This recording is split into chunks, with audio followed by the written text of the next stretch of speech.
Di hari ulang tahunku, suamiku mengumpulkan semua orang. Bukan untuk merayakan, tapi mengumumkan dia meninggalkanku demi sahabatku sendiri. Saat semua orang tertawa dan bersulang untuk cinta baru mereka, aku berdiri, tersenyum, dan berkata, "Kamu akan menyesali ini." Sebulan kemudian, dia muncul di depan pintuku, hancur dan memohon ampun. Sebelum ceritanya dimulai, silakan tulis di kolom komentar dari daerah mana saja teman-teman yang menonton cerita ini.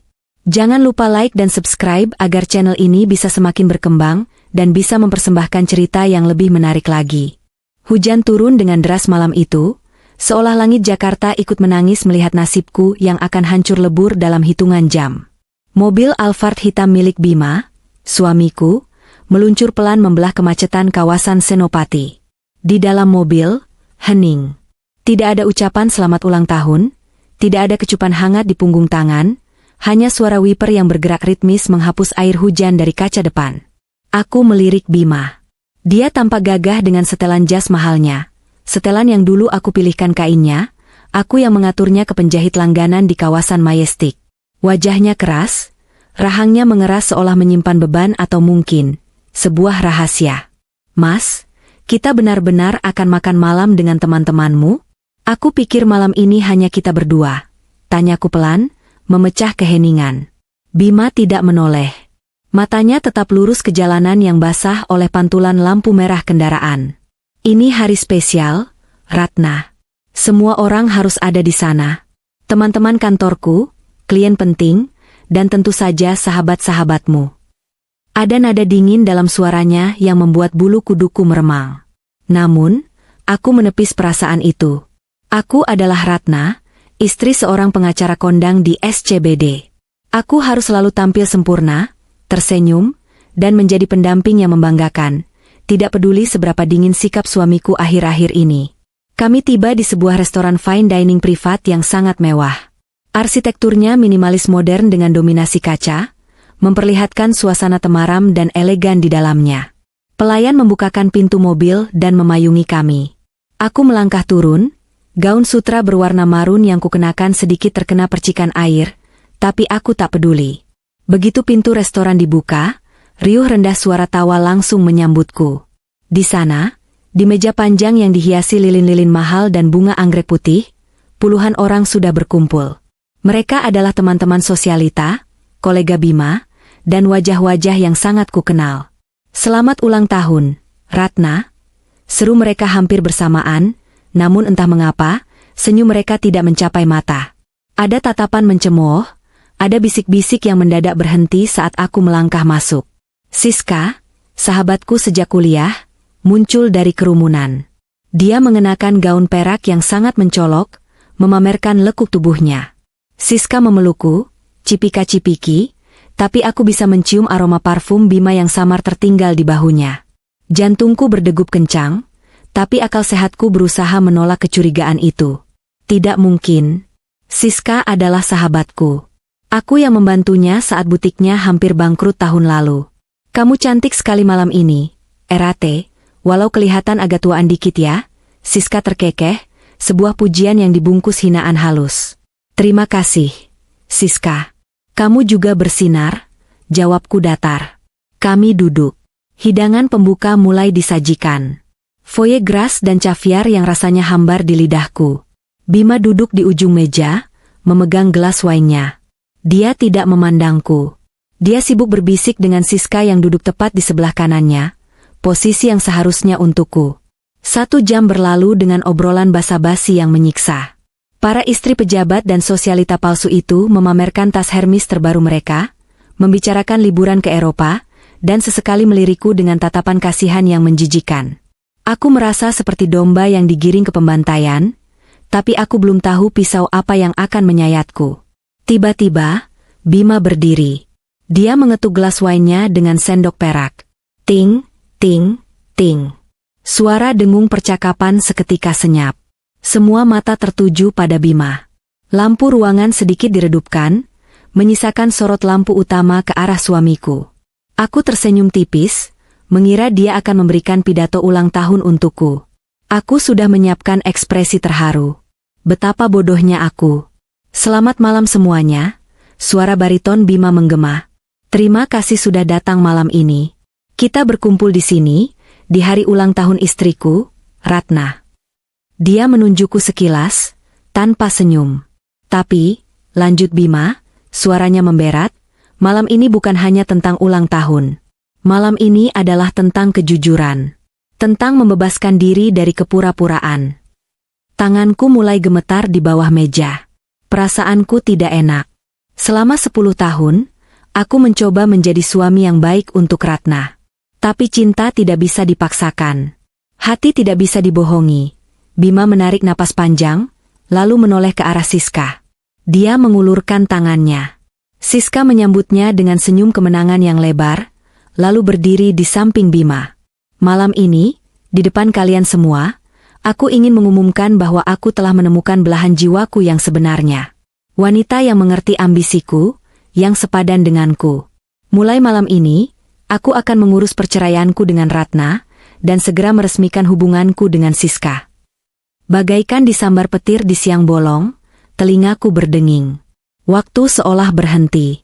Aku melihat mulut mereka bergerak, tapi aku tidak mendengar apa-apa selain detak jantungku sendiri yang menghantam dada. Bima mengangkat gelasnya tinggi-tinggi. Untuk masa depan yang baru. Untuk Siska, cintaku. Untuk Bima dan Siska, seru para tamu undangan. Mereka bersulang. Mereka tertawa. Gelas-gelas kristal berdenting. Tawa mereka terdengar seperti suara setan di telingaku.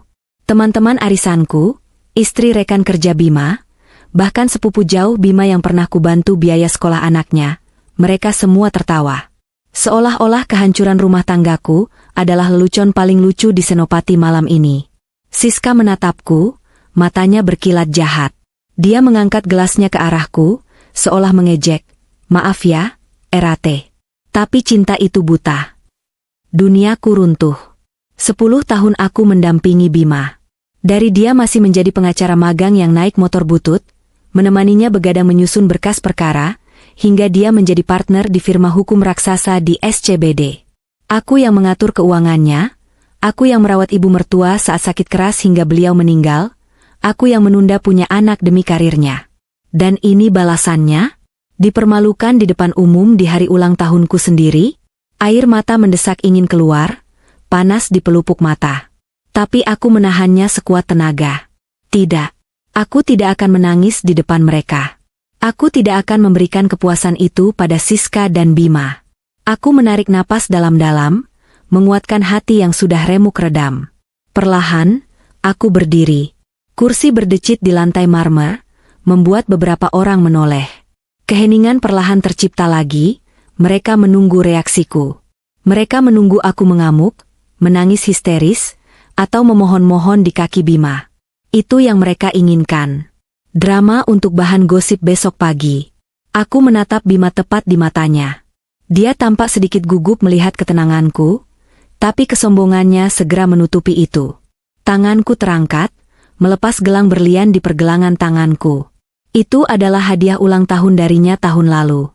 Dengan gerakan lambat dan sengaja, aku menjatuhkan gelang itu ke atas piring porselen di depanku. Klang! Bunyinya nyaring dan menyakitkan. Bima, suaraku tenang, tapi tajam seperti irisan kertas. Siska. Aku menatap mereka bergantian.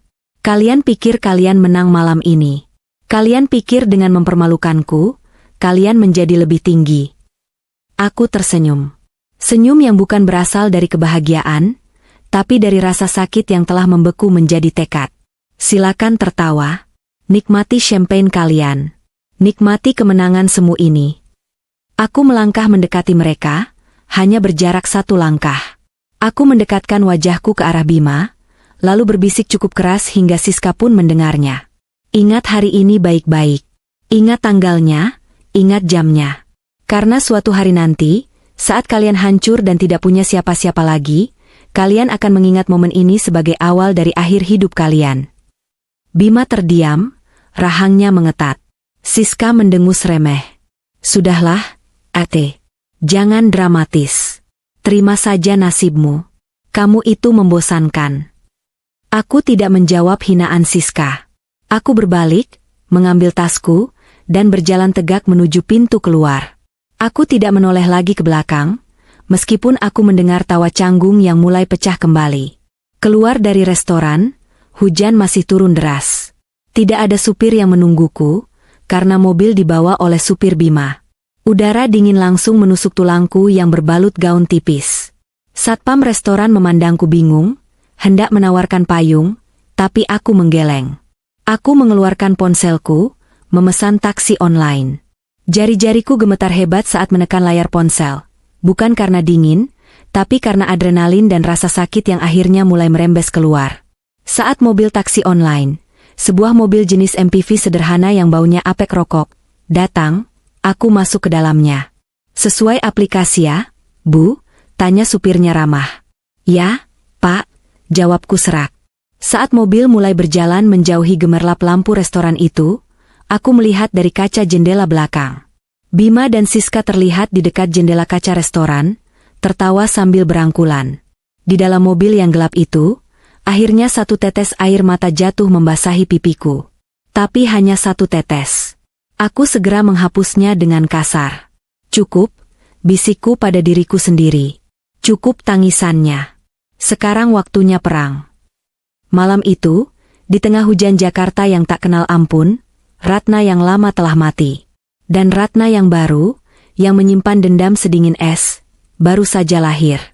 2 hari setelah kejadian di Senopati, aku sudah tidak lagi menginjakan kaki di rumah mewah kami di Pondok Indah. Rumah itu, dengan segala pilar marmer dan kolam renangnya, kini terasa seperti penjara kenangan yang mencekik. Bima tidak mengusirku secara langsung, tapi pengacaranya, anak buahnya yang masih muda dan sombong, datang membawa surat pemberitahuan bahwa aku harus angkat kaki karena rumah itu atas nama Bima sebelum kami menikah.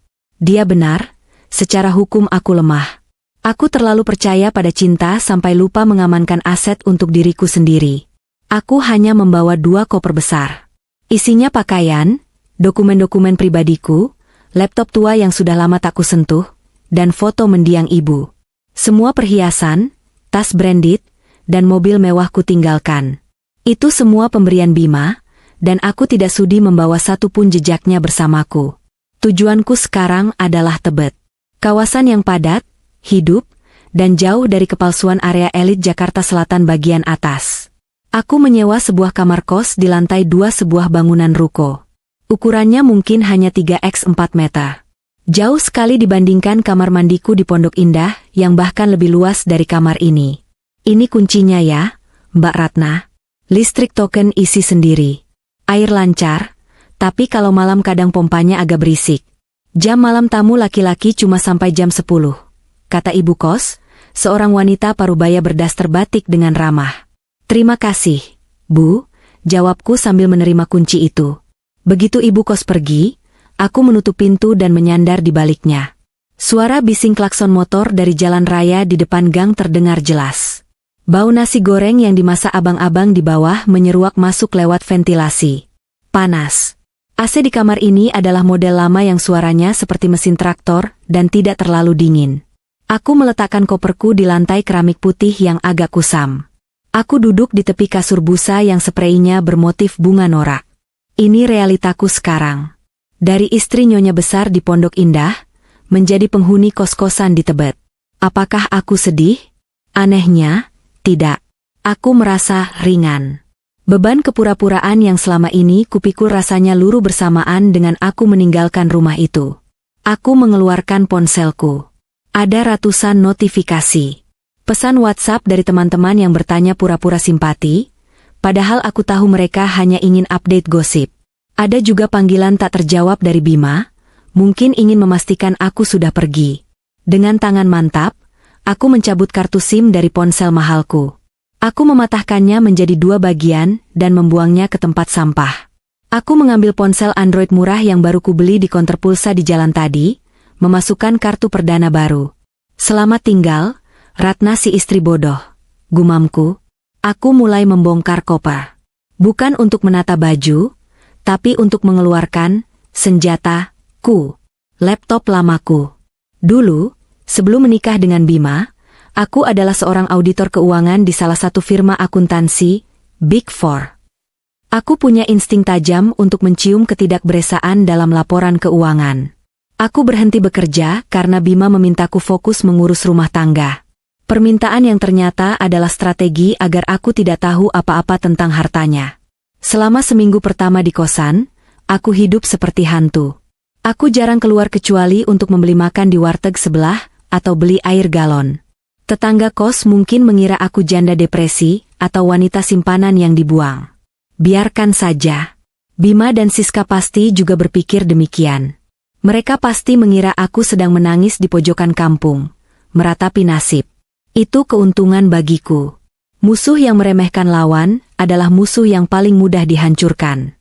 Malam itu, ditemani secangkir kopi sachet dan suara abang nasi goreng tek-tek yang memukul wajannya, aku mulai bekerja. Aku tahu password email pribadi Bima. Dia orang yang ceroboh dan arogan, selalu menggunakan kombinasi tanggal lahir dan nama klub sepak bola favoritnya, dan tidak pernah menggantinya bertahun-tahun karena merasa tidak ada yang berani menyentuh privasinya. Aku login ke cloud storage miliknya. Jantungku berdebar kencang saat baris demi baris folder muncul di layar. Bingo, bisikku. Ada folder bernama Project Alpha dan S Boutique. Aku membuka folder S Boutique terlebih dahulu. Itu adalah bisnis Siska. Butik barang branded impor yang katanya paling hits di Jakarta Selatan. Aku mulai menelusuri faktur-faktur dan laporan pengirimannya. Mataku menyipit. Sebagai mantan auditor, pola ini sangat jelas. Barang-barang yang dia jual diklaim sebagai barang resmi dengan pajak penuh, tapi dokumen pengirimannya menggunakan jalur, tikus, pelabuhan. Nilai barang yang dilaporkan ke bea cukai jauh di bawah nilai asli. Ini penyelundupan. Dan lebih parahnya lagi, aku menemukan bukti transfer dari rekening firma hukum Bima untuk menutupi biaya pelicin di pelabuhan. Bodoh. Kalian berdua benar-benar bodoh meninggalkan jejak digital sejelas ini. Aku menggelengkan kepala. Siska terlalu rakus, dan Bima terlalu percaya diri bahwa dia kebal hukum. Lalu aku beralih ke folder firma hukum Bima. Ini lebih rumit, tapi justru lebih mematikan. Aku menemukan aliran dana mencurigakan ke rekening-rekening anonim setiap kali Bima memenangkan kasus besar. Ada satu nama yang sering muncul dalam inisial di catatannya, MR. M.A. Hakim? M.A. Mahkamah Agung? Tanganku gemetar, kali ini karena kegembiraan yang dingin. Bima menyuap Hakim Agung untuk memenangkan kasus sengketa lahan raksasa bulan lalu. Kasus yang membuat namanya melambung dan membuatnya bisa membeli apartemen penthouse baru untuk Siska. Aku menyalin semua data itu ke hard drive eksternal. Aku membuat 3 salinan cadangan. 1 kupegang. 1 kusembunyikan di bawah ubin longgar di kamar mandi kos, dan 1 lagi kunggah ke server aman yang terenkripsi. Tiba-tiba, ponsel baruku bergetar. Sebuah pesan masuk dari Dewi, adikku satu-satunya yang tinggal di Bandung. Aku hanya memberikan nomor baruku padanya.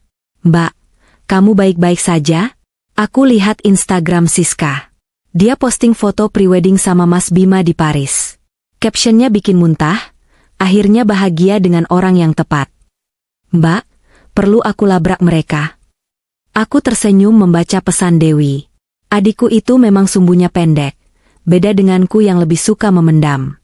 Aku membalas pesan itu. Jangan, why? Biarkan mereka terbang tinggi dulu.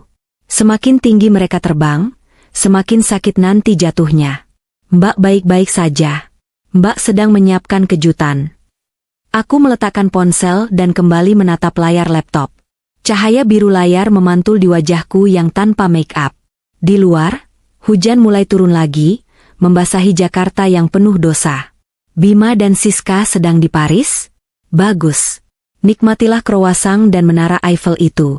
Karena saat mereka pulang nanti, aku sudah menyiapkan karpet merah untuk menyambut mereka. Bukan karpet merah menuju pelaminan, tapi karpet merah menuju kehancuran sosial dan finansial. Malam itu, di kamar kos sempit di Tebet, aku mulai menyusun diagram alur. Nama Bima di tengah, Siska di sampingnya.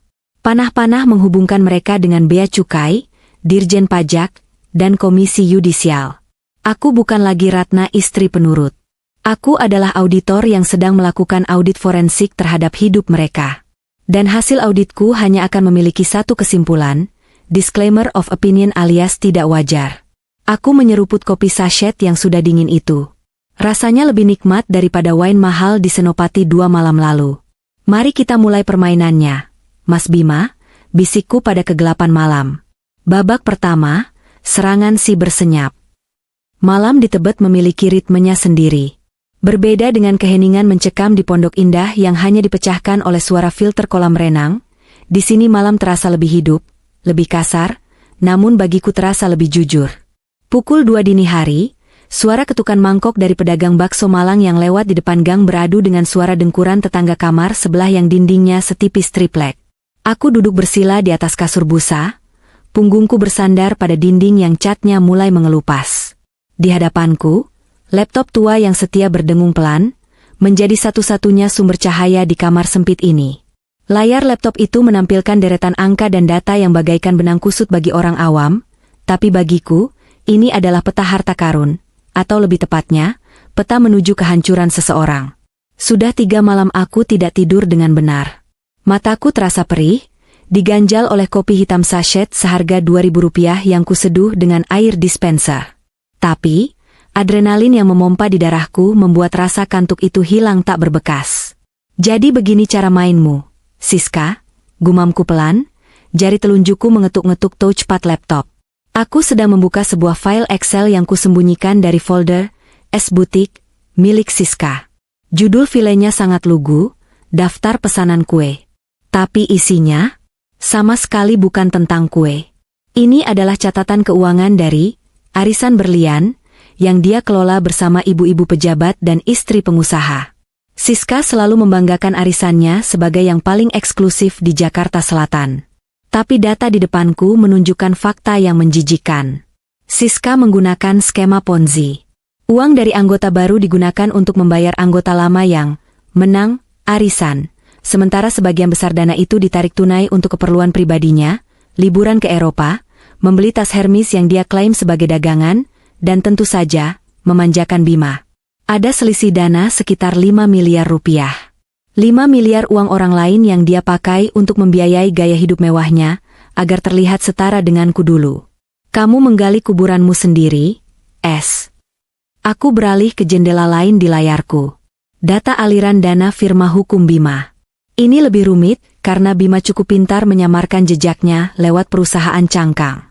Tapi, Bima punya satu kelemahan fatal, dia pelit. Dia tidak mau menyewa jasa pencucian uang profesional, karena enggan membayar komisi tinggi. Akibatnya, dia melakukan transfer-transfer itu sendiri menggunakan token bank yang riwayatnya tersimpan rapi di email yang sekarang sudah kuambil alih aksesnya. Aku menemukan bukti transfer sebesar 200 juta rupiah ke rekening atas nama istri muda seorang panitera di Pengadilan Negeri Jakarta Pusat, tepat 2 hari sebelum vonis kasus sengketa tanah klien Bima dibacakan. Tanggalnya cocok. Nominalnya cocok. Dan yang paling memberatkan, ada percakapan WhatsApp yang di-backup ke cloud di mana Bima menulis, "Titipan buat Bapak sudah aman ya, tolong kondisikan putusan besok." Bukti ini cukup untuk membuat Bima kehilangan lisensi pengacaranya dan membusuk di penjara. Tapi, aku tidak ingin langsung membawanya ke polisi. Itu terlalu cepat. Terlalu mudah. Aku ingin mereka merasakan siksaan sosial terlebih dahulu. Aku ingin mereka merasakan bagaimana rasanya ditelanjangi di depan umum. Sama seperti yang mereka lakukan padaku di pesta ulang tahun itu. Aku membuka peramban baru, mengaktifkan VPN agar lokasiku tidak terlacak. Di dunia maya, aku bukan lagi Ratna. Aku menciptakan sebuah akun anonim di Instagram dan Twitter, X, dengan nama pengguna kebenaran ibu kota. Foto profilnya hanya gambar hitam polos. Langkah pertamaku adalah akun gosip. Di Indonesia, kekuatan hukum seringkali kalah cepat dibandingkan kekuatan viral.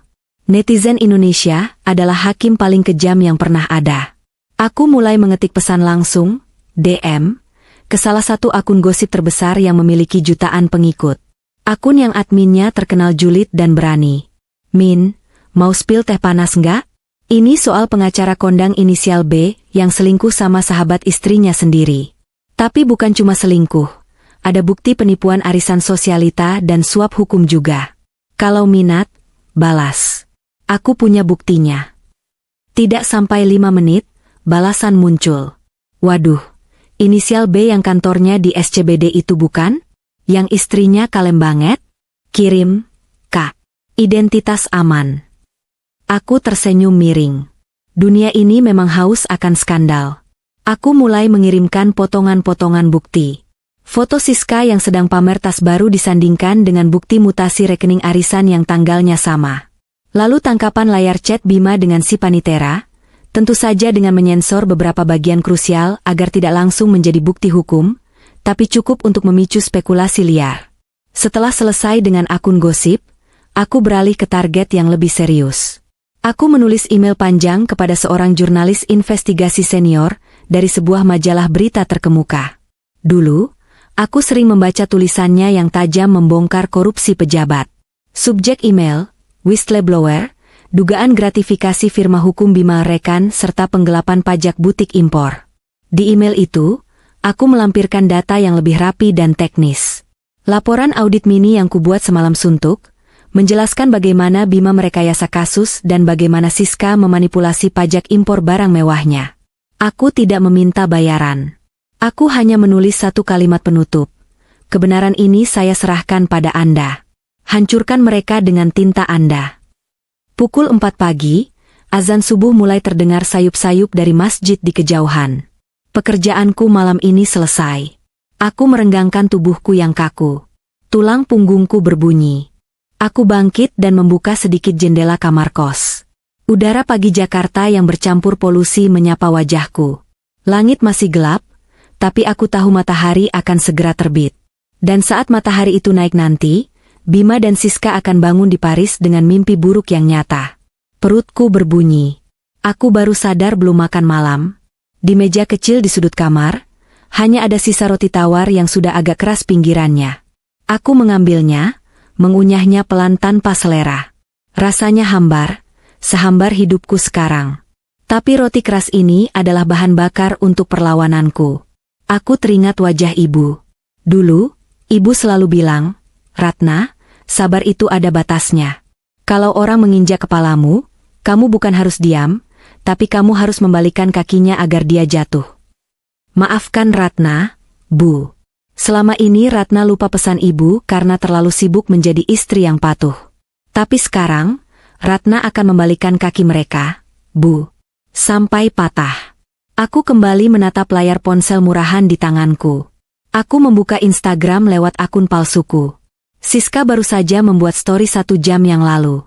Foto dia dan Bima sedang makan malam romantis di sebuah restoran di dekat Menara Eiffel. Keduanya tersenyum lebar, memegang gelas wine. Captionnya tertulis, Cheers to the new beginning. Hempaskan masa lalu yang suram. Masa lalu suram yang dia maksud adalah aku. Aku menekan tombol like pada foto itu dengan akun anonimku, lalu meninggalkan satu komentar pendek, nikmati malam terakhir kalian. Jariku bergetar sedikit setelah mengetik itu. Ada rasa takut, tentu saja. Bima adalah orang yang berkuasa. Dia punya koneksi dengan preman, polisi, bahkan politisi. Jika dia tahu aku yang melakukan ini, dia bisa saja mengirim orang untuk mencelakaiku. Karena itulah aku memilih kosan di gang sempit ini, tempat yang tidak mungkin dilirik oleh seorang Bima yang elitis. Di sini, di antara jemuran pakaian dalam tetangga dan bau got, aku aman. Hari mulai terang. Suara kehidupan di Tebet mulai bising. Ibu-ibu tetangga kos mulai ribut mencuci baju di kamar mandi umum. Aku menutup laptopku, menyimpannya kembali di bawah tumpukan baju kotor di dalam lemari plastik. Aku harus tidur sebentar. Nanti siang, pertunjukan akan dimulai. Aku ingin segar bugar saat melihat dunia mereka runtuh. Aku membaringkan tubuh di kasur tipis itu, menarik selimut yang baunya apek. Untuk pertama kalinya dalam sebulan, aku tidur dengan senyum tersungging di bibir. Pukul 10 pagi, aku terbangun oleh suara notifikasi ponsel yang beruntun seperti senapan mesin. Ting, ting, ting, ting. Aku meraba-raba mencari ponselku dengan mata setengah terpejam. Cahaya layar menyilaukan mata. Aku membuka kuncinya dan jantungku langsung berpacu cepat melihat apa yang terjadi. Akun gosip itu sudah mengunggah materiku. Bukan hanya satu post, tapi 3 slide sekaligus dalam bentuk carousel. Judulnya provokatif dengan huruf kapital semua, pengacara kondang dan pelakor sosialita. Ternyata dugaan penipuan dan suap di balik kemewahan mereka. Netizen, pantesan kaya raya. Dalam waktu 2 jam, postingan itu sudah mendapat 50.000 likes dan 10.000 komentar. Kolom komentar adalah ladang pembantaian. Gila sih, ini si Bima kan? Yang kantornya mentereng di SCBD? Istrinya yang sabar itu ditinggalin demi gundik? Wah parah, tulis akun ciwi_Jakarta. Spill nama butiknya dong. Gue pernah beli tas di temennya si pelakor ini, jangan-jangan palsu juga. Timpal akun lain. Kawal sampai baju oranye. Enak aja makan uang arisan buat liburan ke Paris. Balikin duit gue wai. Komentar seorang pengguna yang sepertinya salah satu korban arisan Siska. Ternyata korbannya banyak yang bersuara. Aku tertawa kecil. Tawa yang kering. Rencanaku berhasil. Bola salju telah digulirkan. Dan sekarang ia berubah menjadi longsoran yang siap menimbun Bima dan Siska. Aku memutuskan untuk tidak hanya memantau dari layar. Aku ingin melihat dampaknya secara nyata, tapi tentu saja dengan aman. Aku mandi, mengenakan celana jeans belel, kaos oblong kedodoran, jaket hoodie hitam, masker medis, dan topi. Penampilan yang sangat rakyat jelata, jauh dari citra Ratna sang nyonya besar. Bima atau teman-temannya tidak akan mengenali aku dalam balutan pakaian seperti ini. Tujuanku bukan SCBD. Kesana terlalu berisiko, banyak CCTV dan security yang mengenalku. Tujuanku adalah butik Siska di kawasan Kemang. Aku naik ojek online. Sepanjang perjalanan, abang ojeknya bahkan mengajakku mengobrol soal berita viral itu. Neng, baca berita ga? Itu pengacara kaya lagi viral. Katanya korupsi sama bininya nipu orang. Emang ya orang kaya MAH duitnya gak berkah? Iya ya, bang. Jahat banget, jawabku singkat, menahan senyum di balik masker. Sampai di Kemang, suasana di depan ruko butik Siska, yang bangunannya bergaya klasik Eropa dengan cat putih bersih, tampak ramai tidak wajar. Aku memesan es kelapa muda di pedagang kaki lima di seberang jalan, duduk di bangku plastik sambil mengamati situasi. Ada 2 mobil van hitam parkir melintang di depan pintu butik. Tulisan di punggung rompi orang-orang yang keluar masuk sangat jelas. Bea Cukai. Hatiku bersorak. Ternyata laporan emailku ke jurnalis investigasi itu memicu respons cepat. Atau mungkin, ada orang dalam Bea Cukai yang juga membaca gosip viral itu, dan memutuskan untuk bergerak cepat sebelum dituduh membiarkan. Aku melihat pegawai-pegawai Siska yang biasanya sombong, dan hanya mau melayani pelanggan bermobil mewah, kini berdiri di teras dengan wajah pucat pasi. Mereka digiring keluar. Beberapa petugas terlihat mengangkut kardus-kardus dan manekin yang masih mengenakan baju-baju mahal. Wah, digerebek itu, Mbak, kata tukang es kelapa di sampingku. Iya, Pak. Sayang ya, padahal tempatnya bagus. Komentarku pura-pura polos. Di tengah keramaian itu, ponselku bergetar lagi. Sebuah pesan WhatsApp masuk dari nomor yang tidak tersimpan. Tapi aku tahu siapa ini. Rian, asisten junior Bima. Anak muda idealis yang dulu sering curhat padaku betapa dia tidak nyaman dengan cara kerja Bima yang kotor. Sebelum aku pergi dari rumah, aku sempat menitipkan pesan padanya. Kalau ada apa-apa, kabari Mbak ya, Yan. Tapi pakai nomor rahasia. Pesan Rian singkat tapi padat. Mbak Ratna, kantor Keyes. Pak Bima telepon marah-marah dari Paris. Klien dari perusahaan tambang besar baru saja membatalkan kontrak sepihak. Partner senior lagi rapat darurat, kayaknya Pak Bima bakal disidang etik. Mbak di mana? Semoga Mbak aman. Aku membalas cepat. Saya aman, Rian. Terima kasih infonya. Kamu juga hati-hati, jangan sampai kena getahnya. Kalau situasi makin buruk, mending kamu resign. Aku menyeruput es kelapa mudaku dengan perasaan puas yang aneh. Melihat butik Siska disegel dengan garis kuning hitam di depan mataku sendiri, memberikan kepuasan visual yang tidak bisa diberikan oleh layar laptop. Siska yang sangat membanggakan, kerajaan fashion-nya, kini kerajaannya sedang dijarah oleh petugas negara. Tiba-tiba, sebuah mobil Alphard berhenti mendadak di depan butik. Seorang wanita paruh baya turun dengan marah-marah. Itu Ibu Linda, salah satu sosialita paling berpengaruh di lingkaran pertemanan Siska. Dia berteriak-teriak pada petugas bea cukai. "Mana Siska? Dia bawa uang saya 200 juta buat tas Hermes. Ini kenapa disegel?" Petugas mencoba menenangkannya, tapi Ibu Linda makin histeris. "Jangan bilang tasnya palsu. Jangan bilang saya ditipu." Wajah Ibu Linda merah padam. Aku ingat betul, di pesta ulang tahunku kemarin, Ibu Linda adalah orang yang tertawa paling keras saat Bima mengumumkan pernikahannya dengan Siska. Dia bahkan sempat berkata padaku, "Ya ampun Ratna, ikhlasin aja, Siska kan emang lebih klasi."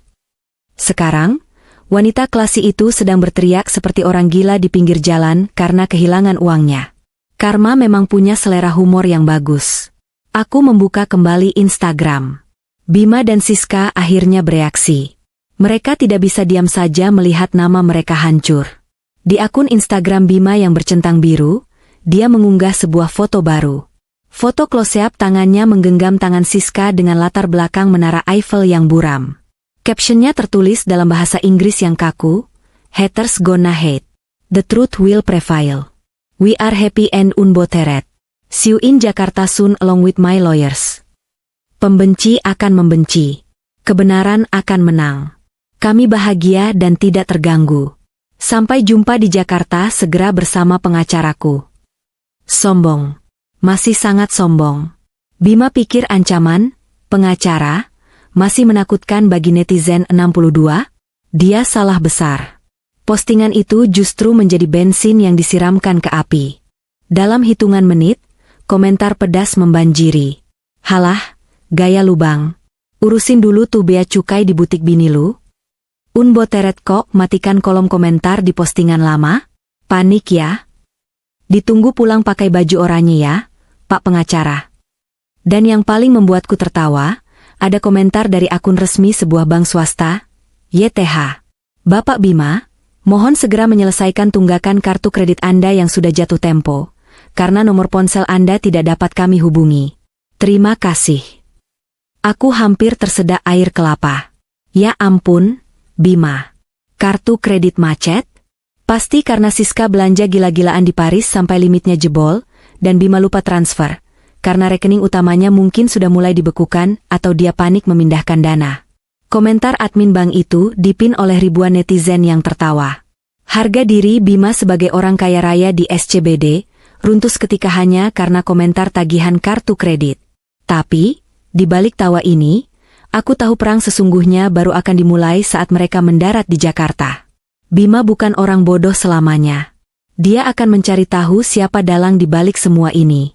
Dia akan mencurigai saingan bisnisnya, musuh politiknya, dan cepat atau lambat, dia akan memikirkan namaku. Ratna yang dulu mungkin akan gemetar ketakutan. Tapi Ratna yang sekarang, yang sedang duduk di pinggir jalan Kemang menyeruput es kelapa sambil melihat kehancuran musuhnya, justru merasa tertantang. "Pulanglah, Mas," bisikku pelan ke arah layar ponsel yang menampilkan wajah sok tegar suamiku. "Jakarta sudah terlalu panas buatmu." Dan aku baru saja menyalakan kompornya. Aku berdiri, membayar es kelapaku, dan berjalan santai meninggalkan kerumunan di depan butik yang semakin riuh. Langit Jakarta siang itu terik sekali, tapi bagiku, cuacanya sangat cerah. Jakarta sedang gerah-gerahnya sore itu. Awan mendung menggantung rendah di langit Kemang, menciptakan kelembapan yang membuat baju lengket di kulit. Namun, sepanas apapun udara di luar, aku yakin suasana di dalam sebuah villa mewah di Jalan Bangka jauh lebih panas. Hari ini adalah jadwal arisan, The Royal Circle, kelompok arisan paling elit yang dulu pernah aku ikuti sebelum Bima memaksaku keluar dengan alasan, buang-buang waktu. Ironisnya, Siskalah yang menggantikan posisiku di sana. Dia memohon padaku dulu untuk diperkenalkan pada ketua arisan, Ibu Rina, istri seorang jenderal bintang 2. Aku tidak hadir di sana secara fisik. Tentu saja tidak. Muncul di sana hanya akan membuatku tampak menyedihkan. Tapi di zaman teknologi ini, mata dan telinga ada di mana-mana. Aku duduk manis di dalam mobil sewaan, sebuah Avanza hitam berkaca gelap, yang kuparkir tepat di seberang gerbang villa tersebut. Di tanganku, Ponsel menampilkan siaran langsung Instagram dari akun privat Jeng Marni, salah satu anggota arisan yang paling bermulut pedas dan haus atensi. Jeng Marni tidak sadar bahwa salah satu akun hantu yang menonton siaran langsungnya adalah aku. Di layar ponsel, aku melihat suasana pesta kebun yang mewah. Meja-meja bundar ditutupi taplak linen putih. Pelayan berseragam mondar-mandir membawa nampan berisi canape dan es teler durian. Ibu-ibu pejabat dan sosialita duduk berkelompok, kipas tangan mereka berkibas-kibas bukan karena panas, tapi karena kegerahan menahan gosip. Tiba-tiba, suasana di layar berubah senyap. Kamera ponsel Jeng Marni bergoyang sedikit, lalu menyorot ke arah pintu masuk taman. Lihat tuh siapa yang datang. Muka tembok banget ya. Suara bisikan Jeng Marni terdengar jelas di siaran langsungnya. Siska masuk. Dia baru saja mendarat dari Paris pagi ini, dan bukannya bersembunyi, dia malah nekat datang ke sini. Dia mengenakan gaun bunga-bunga summer collection dari desainer ternama, kacamata hitam besar bertengger di kepalanya, dan tas Hermes Birkin warna lime yang mencolok di tangannya. Dia berjalan dengan dagu diangkat tinggi, berusaha memancarkan aura percaya diri. Tapi aku bisa melihat bahunya yang tegang. Dia sendirian. Tidak ada Bima yang biasanya mendampingi untuk memamerkan kesuksesan. Halo semuanya. Maaf ya aku telat, jetlag banget nih baru sampai dari Paris. Sapa Siska dengan suara riang yang dibuat-buat. Dia merentangkan tangan, berharap ada yang menyambutnya dengan pelukan cipika-cipiki. Hening. Tidak ada satupun yang berdiri. Tidak ada senyum balasan. Beberapa ibu-ibu justru membuang muka, pura-pura sibuk dengan ponsel atau makanan mereka. Suara jangkrik di taman itu seolah lebih nyaring daripada sapaan Siska. Siska menurunkan tangannya perlahan, senyumnya mulai luntur. Loh, kok pada diam? Jeng Rina, apa kabar? Dia mencoba mendekati Ibu Rina, sang tuan rumah. Ibu Rina, wanita anggun bersanggul modern, meletakkan cangkir tehnya perlahan. Bunyi denting cangkir bertemu tatakan keramik terdengar sangat keras di tengah keheningan itu. Ibu Rina tidak berdiri. Dia menatap Siska dari ujung kaki sampai ujung kepala dengan tatapan jijik yang tidak ditutup-tutupi. Siska, suara Ibu Rina tenang tapi dingin, saya pikir kamu cukup peka membaca situasi di grup WhatsApp. Kami semua sudah sepakat. Sepakat? Sepakat apa ya, Bu? Tanya Siska, suaranya mulai bergetar. Dia mencoba tertawa kecil, tapi terdengar sumbang. Jangan bercanda dong, Bu. Saya bawa oleh-oleh coklat dari Prancis loh. Kami tidak butuh coklatmu, potong Ibu Linda, korban penipuan tas yang kulihat mengamuk di butik kemarin. Dia berdiri, menunjuk wajah Siska dengan telunjuk yang gemetar karena marah. Kami butuh uang kami kembali. Kamu pikir kami bodoh? Berita soal butik kamu yang digerebek bea cukai sudah menyebar kemana-mana. Dan uang arisan bulan lalu yang harusnya cair. Mana? Kamu pakai buat jalan-jalan sama suami orang itu, kan? Wajah Siska pucat pasi. Ibu Linda, itu salah paham. Rekening saya sedang diaudit, dibekukan sementara karena ada kesalahan administrasi. Uang kalian aman, kok? Sumpah. Simpan sumpahmu buat di pengadilan nanti, seru ibu-ibu lain. Suasana menjadi kacau. Siaran langsung Jeng Marni berguncang-guncang, karena dia berusaha mendekat ke sumber keributan. Ibu Rina mengangkat tangan, memberi isyarat agar semua tenang. Harismanya sebagai istri jenderal, membuat ruangan kembali senyap. Siska, kata Ibu Rina datar. Kami tidak ingin ada keributan di sini.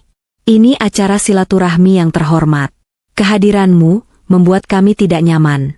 Dan jujur saja, kami malu bergaul dengan seseorang yang viral karena merebut suami sahabatnya sendiri lalu menipu teman-temannya. Itu sangat kampungan. Kata, kampungan, itu menampar Siska lebih keras daripada tamparan fisik. Bagi Siska yang memuja status sosial, disebut kampungan oleh Ibu Rina adalah hukuman mati. Jadi saya diusir? Tanya Siska lirih, matanya mulai berkaca-kaca. Kami tidak mengusir. Kami hanya memintamu pergi dan jangan pernah kembali ke lingkaran ini. Nama kamu sudah kami blacklist dari semua acara amal dan gathering di Jakarta Selatan. Silakan tinggalkan tempat ini sebelum saya panggil keamanan komplek. Siska terdiam kaku. Air mata kemarahan dan rasa malu meleleh membasahi pipinya yang berbedak tebal. Dia memandang sekeliling, mencari sekutu, tapi semua mata memandangnya dengan permusuhan. Dia berbalik dengan kasar, menghentakkan kaki heelsnya, dan berjalan cepat menuju pintu keluar. Jeng Marni terkikik di siaran langsungnya. Aduh, drama banget ya, Bun. Kena mental tuh pasti. Aku mematikan ponselku dan melihat ke arah gerbang villa yang sebenarnya. Pintu gerbang terbuka. Siska keluar dengan langkah tergesa-gesa, setengah berlari menuju mobil Porsche kuning milik Bima yang dia bawa. Namun, kejutan untuk Siska belum selesai.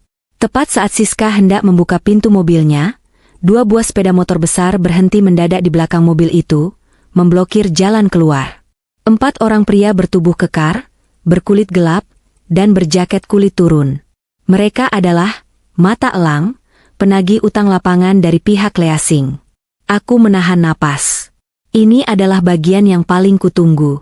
Aku tahu Bima menunggak cicilan mobil Porsche itu selama 3 bulan karena aliran dananya macet total, sejak aku membekukan akses token banknya dan klien-kliennya kabur.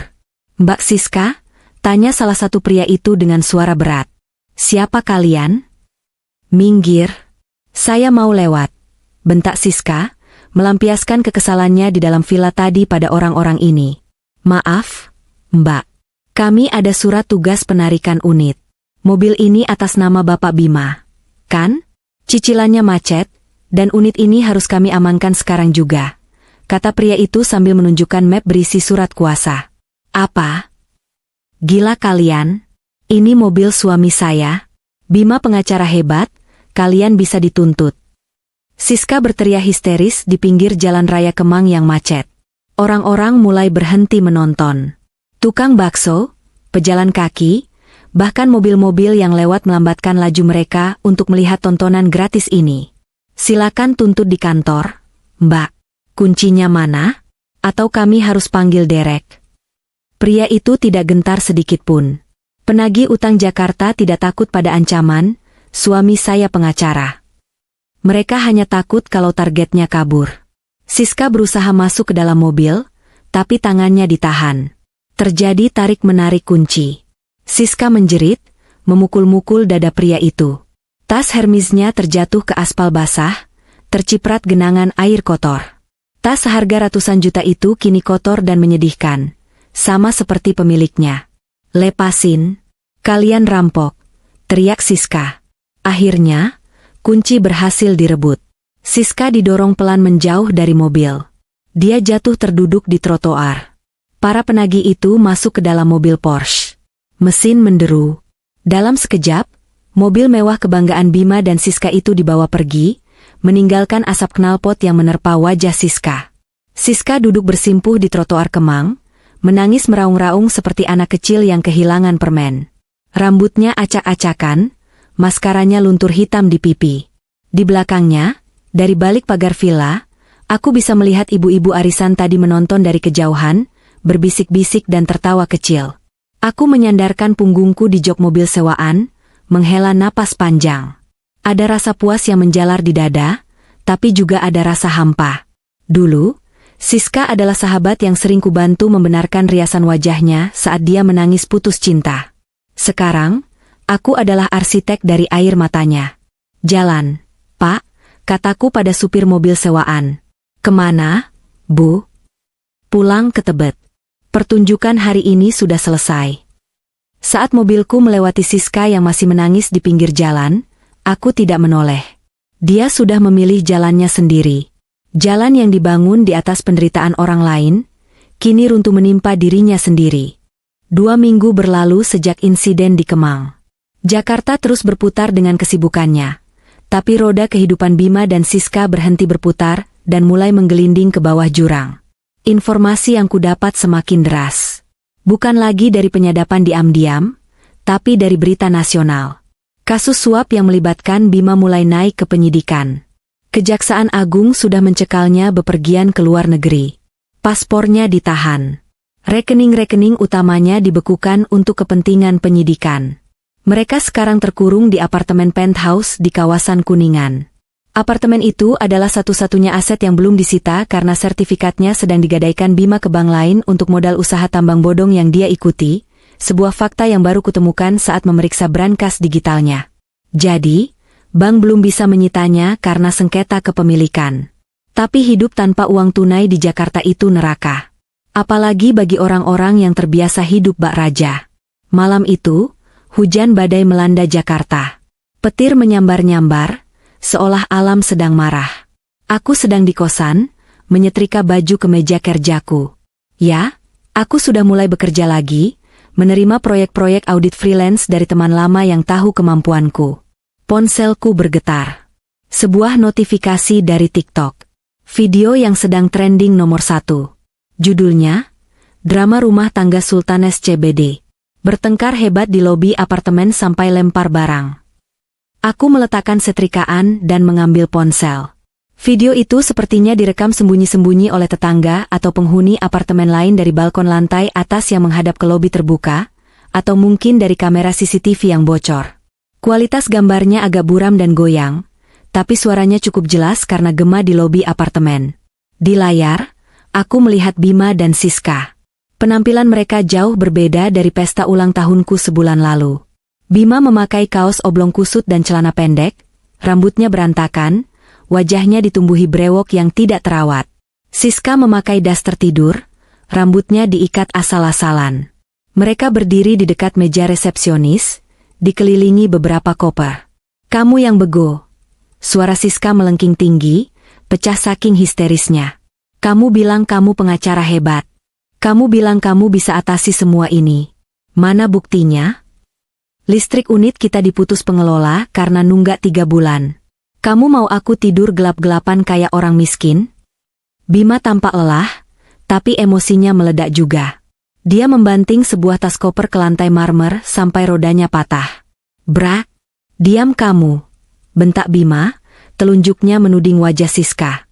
"Ini semua gara-gara kamu. Kalau kamu gak boros belanja di Paris, kalau kamu gak nipu teman-teman arisanmu itu, kita masih punya uang pegangan. Kamu yang bawa sial di hidupku."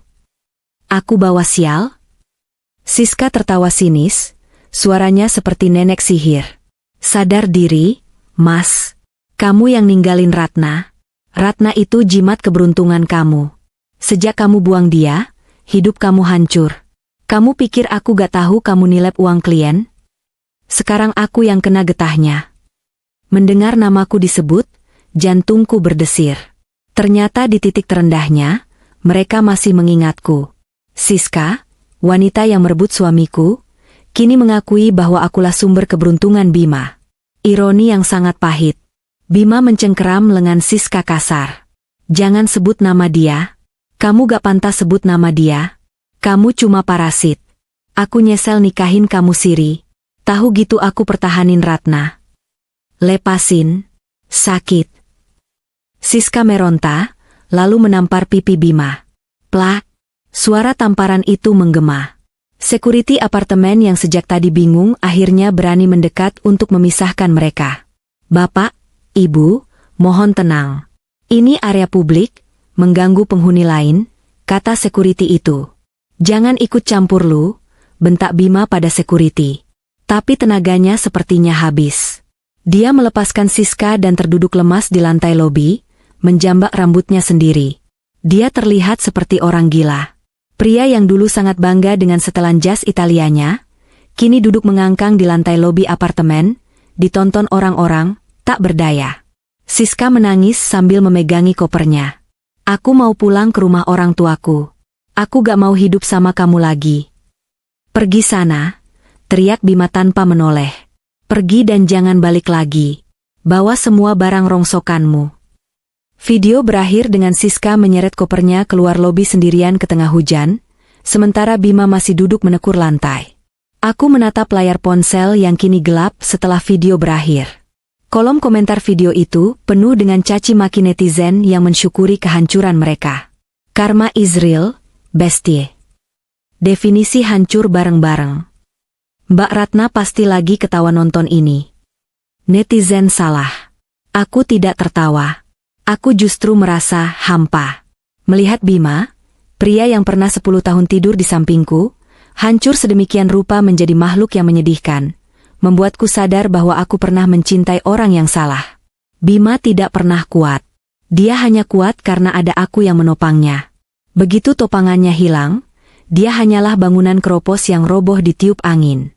Tiba-tiba, sebuah pesan WhatsApp masuk ke ponselku. Nomor baru. Tapi dari foto profilnya yang kosong, perasaanku tidak enak. Rate, tolong angkat. Ini Mas Bima. Mas butuh kamu. Mas hilaf. Tolong, Rate. Mas gak punya siapa-siapa lagi. Mas lapar. Mas belum makan seharian. Aku membaca pesan itu berulang-ulang. Bima, pengacara SCBD yang arogan itu, mengemis padaku karena lapar? Apa dia sudah tidak punya uang sepeser pun? Kartu kredit diblokir, aset disita, teman-teman menjauh. Dia benar-benar sendirian di menara gadingnya yang kini tanpa listrik.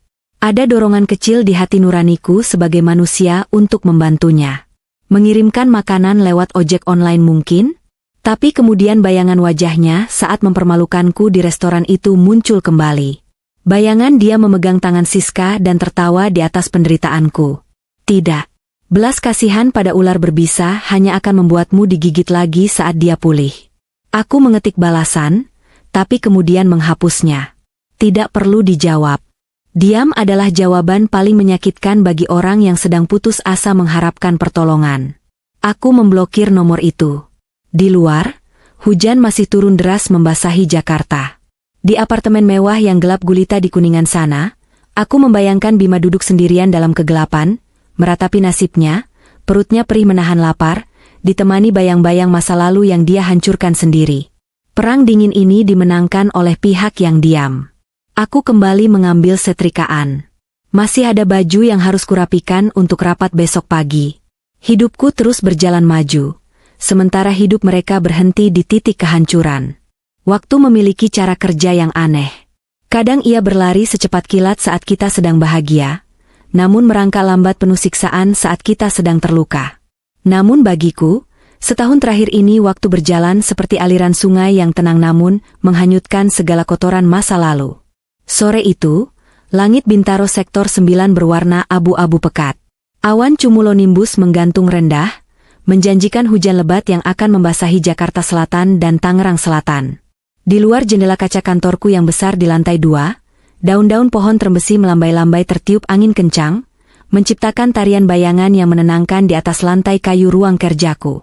Aku duduk di balik meja kerja kayu jati yang kokoh, sebuah meja yang kupilih dan kubeli dengan uang keringatku sendiri. Bukan pemberian suami, bukan hasil merengek pada orang lain. Di atas meja, menumpuk beberapa berkas laporan keuangan klien, kebanyakan adalah pelaku UMKM yang sedang naik kelas. Ada kepuasan tersendiri saat membedah neraca keuangan penjual keripik pisang yang omsetnya tembus miliaran, atau merapikan arus kas pengrajin rotan yang akan ekspor ke Eropa. Baunya berbeda dengan berkas-berkas di firma hukum SCBD dulu. Berkas ini berbau harapan dan kejujuran, bukan berbau tipu muslihat dan ketamakan. Papan nama di atas mejaku berkilau tertimpa lampu ruangan, Ratna O Partners Business Financial Consultant. Bu Ratna, suara interkom di mejaku berbunyi, membuyarkan konsentrasiku pada laporan pajak Bu Haji pemilik catering. Aku menekan tombol bicara. Ya, Dini, ada apa? Suara Dini, sekretaris sekaligus admin kepercayaanku, terdengar ragu-ragu di ujung sana. Ada jeda yang cukup lama sebelum dia menjawab, seolah sedang menimbang kata-kata yang tepat agar tidak membuatku marah. Bu, maaf mengganggu. Di lobi bawah, ada orang yang memaksa ingin bertemu ibu. Saya sudah bilang ibu jadwalnya penuh sampai malam, dan kalau mau konsultasi harus janji temu minimal 3 hari sebelumnya. Tapi, Dini menggantung kalimatnya. Aku menghela napas, melepas kacamata bacaku dan memijat pangkal hidung. Siapa? Din? Klien baru? Atau sales asuransi? Bukan dua-duanya, Bu. Dia laki-laki. Penampilannya? Dini terdengar kesulitan mendeskripsikan. Penampilannya sangat memprihatinkan, Bu. Maaf, agak kotor dan berantakan. Pak Asep Satpam di depan sempat mau mengusirnya karena dikira pengemis yang mau minta sumbangan. Tapi orang ini ngotot. Dia bilang dia kenal ibu. Dia bilang dia bagian dari masa lalu ibu. Jantungku, yang tadinya berdetak tenang mengikuti ritme ketikan keyboard, tiba-tiba tersentak. Bagian dari masa lalu. Frasa itu seperti kunci yang membuka kotak Pandora yang sudah lama ku gembok rapat-rapat. Pikiranku langsung melayang pada satu nama. Tapi akal sehatku menolak. Tidak mungkin. Laki-laki itu terlalu sombong untuk datang ke ruko di Bintaro dengan penampilan seperti pengemis. Laki-laki itu hidup di Menara Gading SCBD, dikelilingi kemewahan dan wanita-wanita wangi. Siapa namanya? Tanyaku, suaraku berubah sedikit lebih dingin dan waspada. Dia tidak mau menyebut nama, Bu. Dia cuma bilang tolong sampaikan ke Ratna, Mas sudah pulang.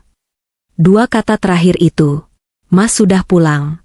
Duniaku serasa berhenti berputar selama beberapa detik. Darahku berdesir, naik ke kepala. Kalimat itu dulu adalah kalimat favoritku. Kalimat yang selalu kutunggu setiap jam 7 malam, saat menyiapkan makan malam di rumah Pondok Indah. Kalimat yang menandakan suamiku telah kembali. Tapi sekarang, kalimat itu terdengar seperti ancaman. Atau mungkin, sebuah lelucon tragis. Aku menarik napas dalam-dalam, berusaha menetralkan gemuruh di dadaku. Aku berdiri, berjalan menuju cermin seukuran badan di sudut ruangan. Aku merapikan blazer biru tua yang membalut tubuhku, memastikan tatanan rambutku sempurna, dan memoles sedikit lipstik merah marun di bibirku. Ratna yang akan menemui tamu ini bukanlah Ratna yang dulu menangis di pojokan kamar mandi. Ratna ini adalah seorang CEO. Seorang wanita yang memegang kendali. Biarkan dia naik, Din. Tapi suruh Pak Asep ikut mengantar sampai depan pintu ruangan saya, dan minta Pak Asep standby di luar, perintahku tegas lewat interkom. Baik, Bu. 5 menit yang terasa seperti 5 jam berlalu. Aku kembali duduk di kursi kebesaranku, memasang postur tegak, tangan terlipat di atas meja. Mataku terpaku pada pintu kayu mahoni di depanku. Lalu, ketukan itu terdengar. Lemah. Ragu-ragu.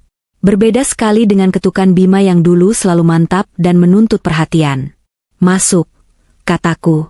Pintu terbuka perlahan. Dini muncul duluan dengan wajah cemas, lalu dia menyingkir sedikit untuk memberi jalan bagi tamu tersebut. Saat sosok itu melangkah masuk, aroma ruangan kantorku yang biasanya wangi lavender dan peppermint seketika berubah. Bau apek yang tajam menusuk hidung. Bau keringat yang sudah mengering berhari-hari, bercampur bau asap kendaraan, bau sampah, dan bau keputusasaan. Aku menahan napas, berusaha tidak mengernyit agar tidak terlihat jijik. Mataku menyapu sosok yang berdiri mematung di ambang pintu. Tuhan, benarkah ini dia? Laki-laki di hadapanku ini kurus kering. Tulang pipinya menonjol tajam di wajah yang tirus dan kusam. Kulitnya yang dulu terawat karena rajin ke klinik estetika bersama Siska, kini terbakar matahari, kusam, dan penuh noda hitam. Rambutnya gondrong tak beraturan, berminyak, dan ada beberapa helai uban yang mencuat liar. Dia mengenakan kemeja putih, atau dulunya putih, yang kini berwarna kekuningan di bagian kerah dan ketiak. Kancing di bagian perutnya hilang satu. Celana bahan hitamnya kedodoran, bagian bawahnya compang-camping dan berdebu. Dan sepatunya, sepatu pantofel kulit buaya yang dulu dia banggakan seharga 20 juta itu, kini kulitnya mengelupas di sana-sini, solnya sudah mangap seperti mulut buaya yang lapar. Bima Arya Bratadikara. Pengacara kondang yang pernah membuatku merasa menjadi wanita paling beruntung di dunia, kini berdiri di hadapanku seperti hantu yang bangkit dari kubur kemiskinan. Dia menatapku. Matanya cekung, dikelilingi lingkaran hitam pekat. Ada sorot mata yang belum pernah kulihat sebelumnya. Rasa malu yang teramat sangat, bercampur dengan kerinduan dan rasa lapar. Ratna. Suaranya parau, pecah, seperti suara orang yang sudah lama tidak minum air bersih. Aku tidak menjawab. Aku membiarkan keheningan menguasai ruangan itu. Hujan mulai turun di luar, rintiknya memukul kaca jendela, menciptakan latar suara yang dramatis. Dini dan Pak Asep masih berdiri canggung di pintu. Aku mengangguk pada mereka. Terima kasih. Tutup pintunya. Tunggu di luar. Pintu tertutup. Kini hanya ada aku dan masa laluku. Bima melangkah maju, kakinya terseret sedikit. Dia menatap sekeliling ruanganku. Dia melihat rak buku yang penuh dengan literatur bisnis, melihat penghargaan, wanita inspiratif tahun ini, yang berjejer rapi, melihat sofa tamu yang empuk dan bersih. Matanya menyiratkan rasa minder yang luar biasa. Dia sadar, dia sedang memasuki wilayah kekuasaan yang tak bisa ia jangkau lagi. Duduk, kataku singkat, menunjuk kursi tamu di depan mejaku. Bima ragu-ragu. Dia melihat celananya yang kotor, lalu melihat kursi tamu yang dilapisi kain bludru abu-abu muda. Dia takut mengotorinya. Bima yang dulu akan langsung melempar jasnya kemana saja, tidak peduli siapa yang membereskannya. Bima yang sekarang takut duduk, karena sadar dirinya adalah kotoran. Akhirnya dia duduk, tapi hanya di ujung kursi. Tangannya yang gemetar diletakkan di pangkuan, saling meremas. Kuku-kukunya panjang dan hitam. "Apa kabar?" tanyaku. Pertanyaan basa-basi yang terasa absurd dalam situasi ini. Bima menunduk, bahunya mulai berguncang. Dia mencoba menahannya, tapi pertahanannya runtuh. Dia menangis. Bukan tangisan manipulatif yang sering dia gunakan dulu untuk membujukku, tapi tangisan murni dari jiwa yang hancur. Suara isaknya terdengar menyakitkan, seperti raungan hewan yang terluka parah. "Hancur, Rate, aku hancur." Dia berkata di sela isak tangisnya. Air mata meleleh di pipinya yang kotor, menciptakan jalur sungai kecil yang membersihkan debu di wajahnya. Aku mengambil kotak tisu di meja, mendorongnya ke arahnya. Dia mengambil beberapa lembar dengan rakus, mengusap wajah dan hidungnya yang berair. "Minum." Aku menuangkan air mineral dari botol kaca ke gelas kristal. Bima menyambar gelas itu dengan tangan gemetar. Dia meminumnya dalam sekali teguk. Air tumpah dari sudut bibirnya, membasahi dagu dan kemejanya yang sudah dekil. Dia meletakkan gelas itu dengan bunyi klang yang keras. "Terima kasih," bisiknya. "Itu air dingin pertama yang kuminum dalam 3 hari ini." Kalimat itu menohok ulu hatiku. Rasa iba, naluri kemanusiaanku, mulai memberontak ingin keluar. Tapi aku menahannya. Aku mengingatkan diriku sendiri tentang malam di Senopati itu. Tentang senyum sinisnya saat memegang tangan Siska. Tentang bagaimana dia mengusirku dari rumah tanpa sepeser pun uang. "Ceritakan padaku, Mas. Bagaimana seorang pengacara SCBD bisa berakhir seperti ini?" tanyaku datar. Aku butuh mendengar pengakuannya. Bukan untuk kepuasan sadis, tapi untuk validasi bahwa keadilan Tuhan itu nyata. Bima menarik napas panjang, menatap langit-langit ruangan seolah menahan air mata agar tidak jatuh lagi. "Kamu benar, Rate.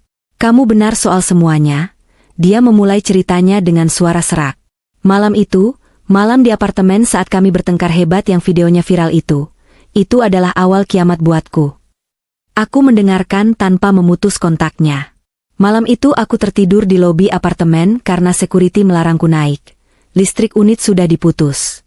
Aku pikir Siska sudah pergi ke rumah orang tuanya. Tapi ternyata...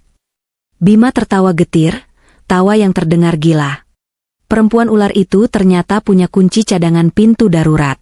Dia masuk diam-diam saat aku tidur. Dia membongkar brankas rahasia di balik lemari baju. Dia tahu kodenya karena dia pernah mengintipku. Tanganku mengepal di bawah meja. "Siska." "Tentu saja." Dia mengambil semuanya, Rate. Uang tunai dalam dolar dan euro yang kusimpan untuk dana darurat, kalau aku harus kabur ke luar negeri. Dia mengambil jam tangan Rolex, Patek Philippe, semua koleksiku. Dia bahkan mengambil perhiasan almarhumah ibu yang dulu bodohnya kuberikan padanya. Semuanya. Ludes. Paginya aku bangun, naik ke unit dengan memohon pada pengelola, dan kutemukan apartemen itu kosong melompong. Hanya ada secari kertas di atas meja makan. Tulisannya, "Maaf, Mas. Aku nggak bisa hidup susah. Anggap ini bayaran untuk waktuku selama ini." Aku menggeleng pelan. "Dan kamu kaget? Kamu meninggalkan istri yang setia demi seorang pelacur harta, lalu kamu kaget saat dia melacurkan kesetiaannya demi harta." Bima menunduk semakin dalam. "Aku bodoh, Rate. Aku buta. Sombong. Aku pikir uangku nggak akan habis. Aku pikir kekuasaanku abadi. Lalu kasus hukummu? Hancur lebur. Tanpa uang untuk menyuap jaksa, Tanpa uang untuk membayar pengacara senior, aku jadi bulan-bulanan. Teman-teman firmaku, mereka cuci tangan. Mereka menimpakan semua kesalahan padaku, menjadikan aku kambing hitam tunggal atas kasus suap itu. Aset-asetku disita negara. Rumah di Pondok Indah, tanah di Bogor, semuanya hilang. Izin praktikku dicabut seumur hidup oleh Pradi. Namaku masuk daftar hitam di semua institusi keuangan. Terus kenapa kamu tidak dipenjara? Penangguhan penahanan karena alasan kesehatan mental dan karena aku dinyatakan bangkrut total. Mereka tahu memenjarakanku pun tidak akan mengembalikan uang negara, karena uangnya sudah dibawa kabur Siska dan disita bank. Aku jadi tahanan kota yang tidak punya rumah. Ironis, kan? Bima mengangkat tangannya, memperlihatkan telapak tangannya padaku. Telapak tangan yang dulu halus dan hanya memegang pena Mont Blanc atau gelas wine, kini kasar, kapalan, dan penuh luka gores yang masih merah. Lihat tangan ini, RAT. Setahun ini, tangan ini sudah memanggul karung beras di pasar induk Kramat Jati. Tangan ini sudah mengaduk semen jadi kuli bangunan harian. Tangan ini sudah mencuci piring kotor di warteg demi sepiring nasi sisa. Dia menatapku dengan mata yang basah. Setiap malam, saat aku tidur beralaskan kardus di emperan toko Tanah Abang, digigit nyamuk, kedinginan bayanganmu selalu datang. Aku ingat masakan sop buntutmu. Aku ingat wangi sprei yang kamu cuci sendiri. Aku ingat pijatan tanganmu di pundakku. Aku ingat betapa aku dulu hidup di surga, tapi aku membakarnya sendiri karena tergiur api neraka. Bima tiba-tiba merosot dari kursinya. Dia menjatuhkan dirinya ke lantai. Dia berlutut. Lututnya membentur lantai kayu dengan keras. Dia berjalan dengan lututnya mendekati meja kerjaku, lalu mencoba meraih tanganku. Aku refleks menarik tanganku menjauh. Jangan sentuh aku, desisku tajam. Ratna, tolong. Bima memohon, menyatukan kedua telapak tangannya di depan dada seperti orang menyembah berhala. Tolong aku, Rate. Aku nggak kuat lagi. Aku sudah nggak punya siapa-siapa. Orang tuaku sudah meninggal, saudara-saudaraku menutup pintu karena malu punya adik koruptor. Cuma kamu satu-satunya manusia yang pernah tulus sama aku. Mas. Aku janji, Erate, potongnya cepat, suaranya panik. Aku janji bakal berubah. Aku rela lakuin apa aja. Aku bisa jadi supir kamu. Aku bisa jadi office boy di sini, ngepel lantai ini tiap pagi, nyuci kamar mandi, apa aja Rate. Asal aku boleh tinggal di sini. Asal aku bisa dekat kamu. Asal aku nggak perlu tidur di jalanan lagi. Tolong, Rate kasih aku kesempatan kedua. Demi 10 tahun pernikahan kita. Ruangan itu hening lagi. Hanya suara AC yang mendengung pelan dan suara hujan yang semakin deras di luar. Aku menatap laki-laki yang berlutut di bawahku ini.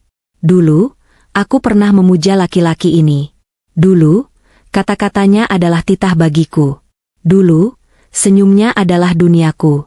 Tapi sekarang, melihatnya mengemis seperti ini, aku mencari-cari sisa rasa cinta itu di hatiku. Aku mengaduk-aduk setiap sudut perasaanku, berharap menemukan setitik nostalgia. Tapi tidak ada. Kosong. Rasa benci yang dulu membara saat aku menyusun rencana balas dendam di kamar kos Tebet, kini pun sudah padam. Yang tersisa hanyalah rasa kasihan. Iba yang dingin. Seperti melihat seekor anjing yang tertabrak lari di pinggir jalan. Aku berdiri perlahan. Aku berjalan memutari meja kerjaku, mendekati Bima, tapi tetap menjaga jarak aman. Bangun, Mas, kataku pelan tapi tegas. Enggak. Aku nggak mau bangun sebelum kamu maafin aku dan terima aku lagi. Bima keras kepala, sifat aslinya yang manipulatif muncul kembali dalam bentuk keputusasaan. Aku sudah memaafkanmu, Mas, jawabku. Bima mendongak, matanya berbinar penuh harap. Wajahnya yang kusam seolah mendapat cahaya. Benarkah? Ya Allah, terima kasih, Rate. Jadi, aku bisa pulang? Kita bisa mulai lagi dari nol? Aku tersenyum tipis. Senyum yang mengandung kepahitan sekaligus kebijaksanaan. Aku menggeleng pelan. Kamu salah paham, Mas. Memaafkan bukan berarti menerima kembali. Memaafkan itu untukku, bukan untukmu. Aku memaafkanmu supaya aku bisa tidur nyenyak. Supaya aku tidak membawa racun dendam dalam hidup baruku. Wajah Bima kembali runtuh. Harapan di matanya padam seketika, digantikan kegelapan yang lebih pekat. Tapi Erate, aku suamimu. Mantan, potongku tajam. Kata itu meluncur seperti pisau. Secara hukum agama dan negara, kita sudah selesai. Pengadilan sudah mengetuk palu 6 bulan lalu secara fair stake. Kamu tidak pernah datang karena kamu sibuk bersembunyi dari penagih utang, kan? Bima terdiam, tertohok oleh fakta. Lihat aku, Mas. Aku menunjuk diriku sendiri, lalu menunjuk sekeliling kantorku. Lihat kantor ini. Lihat baju yang kupakai. Lihat ketenangan di wajahku. Semua ini, aku bangun sendiri dari puing-puing yang kamu hancurkan. Aku menyusunnya satu persatu, bata demi bata, dengan air mata dan keringatku sendiri di kosan sempit di Tebet. Tidak ada satupun campur tanganmu di sini. Tidak ada sepeser pun uangmu di sini. Ate. Kamu datang ke sini karena kamu pikir aku masih Ratna yang bodoh. Ratna yang bucin. Ratna yang tidak tegaan. Kamu pikir dengan modal air mata dan lutut yang kotor itu, aku akan luluh? Kamu salah besar. Ratna yang itu sudah mati. Kamu sendiri yang membunuhnya di pesta ulang tahun itu. Kamu yang menancapkan belatinya, Mas. Bima menunduk, bahunya merosot kalah. Jadi, kamu tega biarin aku mati kelaparan di luar sana? Kamu tega lihat mantan suamimu jadi gembel? Pertanyaan itu selalu memosisikan dirinya sebagai korban. Aku berjalan kembali ke balik meja kerjaku. Aku membuka laci terkunci, mengambil sebuah amplop putih tebal. Di dalamnya ada uang tunai 5 juta rupiah, uang operasional kantor yang baru saja diambil Dini tadi pagi. Aku meletakkan amplop itu di atas meja. Aku tidak sejahat itu, Mas. Aku masih punya hati nurani, sesuatu yang dulu kamu hilangkan saat bersama Siska. Bima menatap amplop itu dengan tatapan lapar. Harga dirinya berperang dengan kebutuhan perutnya. Ambil ini, kataku. Di dalamnya cukup untuk sewa kamar kos sederhana selama 2 bulan, beli baju yang layak, dan makan. Cukup untuk modal awal kamu mencari kerja. Bima menelan ludah. Kerja? Siapa yang mau terima aku, Erate? Siapa saja. Jadilah laki-laki, Mas. Berhenti mengasihani diri sendiri. Berhenti menyalahkan Siska, menyalahkan keadaan, atau menyalahkan takdir. Kamu punya 2 tangan, 2 kaki. Kerjalah. Jadi kuli panggul pun terhormat asal halal, daripada mengemis pada mantan istri yang pernah kamu buang. Kata-kataku menamparnya lebih keras dari tamparan fisik. Wajahnya memerah di balik kotoran yang menempel. Aku menekan tombol interkom lagi. Pak Asep, ke ruangan saya sekarang. Bima tersentak. Dia tahu waktunya sudah habis. Dia berdiri dengan lunglai, kakinya gemetar. Tangannya perlahan terulur mengambil amplop di meja. Saat jari-jarinya menyentuh amplop itu, dia menatapku untuk terakhir kalinya. Kamu sombong sekarang, Erate, bisiknya, suaranya penuh kepahitan. Mentang-mentang kamu sudah di atas, kamu injak aku yang di bawah. Aku membalas tatapannya tajam, menembus jiwanya yang kerdil. Ini bukan sombong, Mas. Ini namanya harga diri. Self-worth. Sesuatu yang kamu jual murah demi nafsu sesaat, dan sekarang sedang kupertahankan mati-matian. Pintu terbuka. Pak Asep masuk dengan wajah siaga, badannya yang kekar siap menyeret jika diperlukan. Pak, tolong antar bapak ini keluar. Pastikan dia sampai di gerbang depan dengan aman, perintahku. Bima tidak melawan. Dia memeluk amplop itu di dadanya seperti pelampung di tengah laut. Dia berbalik, berjalan gontai dengan bahu melengkung, tampak sangat tua dan rapuh. Bau ape tubuhnya perlahan menghilang seiring langkahnya menjauh, digantikan kembali oleh wangi lavender yang menenangkan dari diffuser ruanganku. Pintu tertutup. Aku sendirian lagi. Lututku tiba-tiba terasa lemas. Aku terduduk kembali di kursi kerjaku. Tanganku gemetar hebat. Pertemuan tadi menguras energiku lebih banyak dari maraton rapat seharian. Aku menutup wajah dengan kedua tangan, menarik napas panjang, lalu menghembuskannya keras-keras. Apakah aku menang? Entahlah. Kemenangan macam apa yang dirayakan di atas kehancuran orang yang pernah kita cintai? Ini bukan kemenangan. Ini adalah penutupan. Sebuah epilog menyedihkan dari buku yang seharusnya tidak pernah kutulis bersamanya.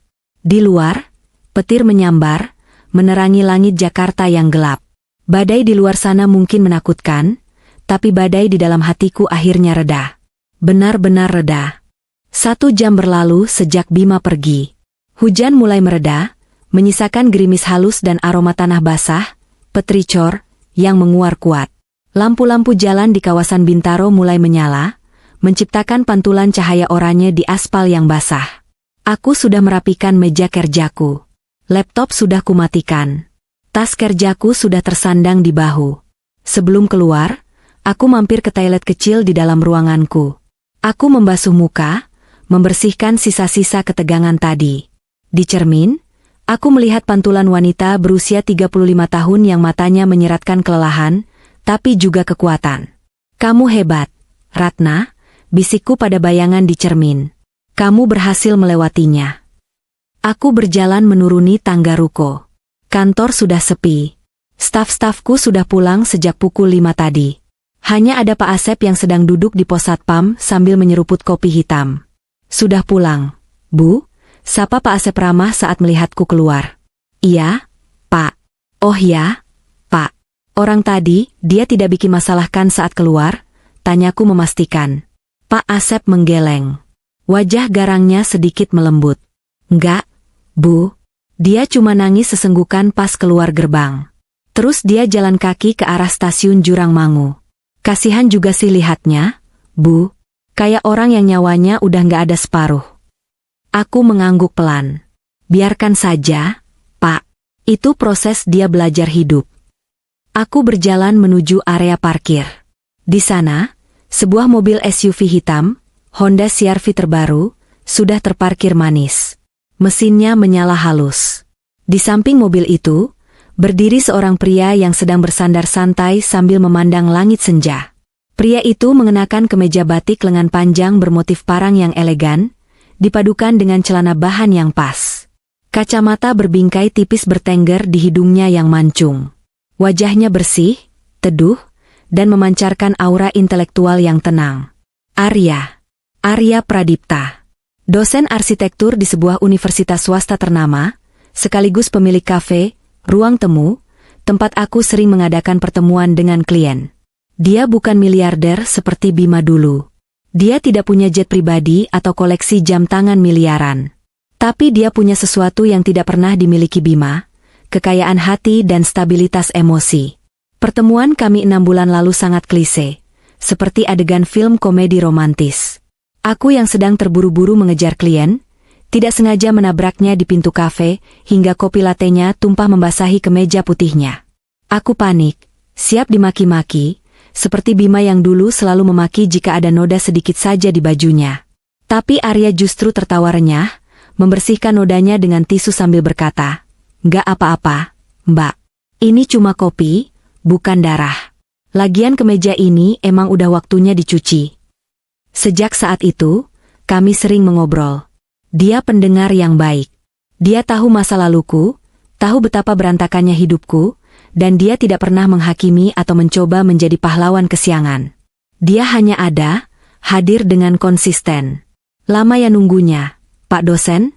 sapaku, berusaha terdengar ceria. Arya menoleh. Senyumnya langsung merekah, hangat dan tulus. Senyum yang membuat sudut matanya berkerut, tanda seseorang yang sering tersenyum. "Lumayan, Bu Bos."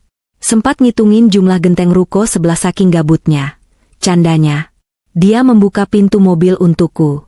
"Silakan masuk, Tuan Putri." Aku tertawa kecil, masuk ke dalam mobil yang wangi vanila. Kursinya nyaman, musik jazz instrumental mengalun pelan dari speaker. Suasana yang sangat kontras dengan ketegangan di ruanganku tadi. Saat Arya masuk dan duduk di kursi pengemudi, dia tidak langsung menjalankan mobil. Dia menatapku sejenak, tatapannya menyelidik tapi lembut. "Kamu habis nangis ya?" tanyanya. Dia selalu peka. Aku memegang pipiku. "Kelihatan banget ya. Matamu bengkak dikit." "Kenapa?" Ada klien yang rese? Atau tamu tak diundang tadi? Aku menghela napas, menyandarkan kepala di jok mobil. Tamu tak diundang tadi. Itu Bima, Mas. Arya terdiam sejenak. Tangannya yang memegang setir mengencang sedikit, tapi ekspresinya tetap tenang. Oh, dia ngapain? Minta balikan? Begitulah. Dia hancur, Mas. Benar-benar hancur. Jadi gelandangan. Datang minta kerjaan, minta tinggal, minta maaf. Semuanya. Terus kamu bilang apa? Aku bilang aku sudah memaafkan, tapi pintu masa lalu sudah tertutup rapat. Aku kasih dia uang saku buat hidup sebulan, lalu aku suruh dia pergi. Arya menatapku lekat-lekat, lalu tangan kirinya terulur, mengusap punggung tanganku dengan lembut. Aku bangga sama kamu, Erate. Itu pasti berat banget. Nolak orang yang lagi susah itu nggak gampang, apalagi orang yang pernah kita sayang. Berat, Mas. Tapi aku sadar, kalau aku tolong dia berlebihan, aku malah membunuh kemandiriannya.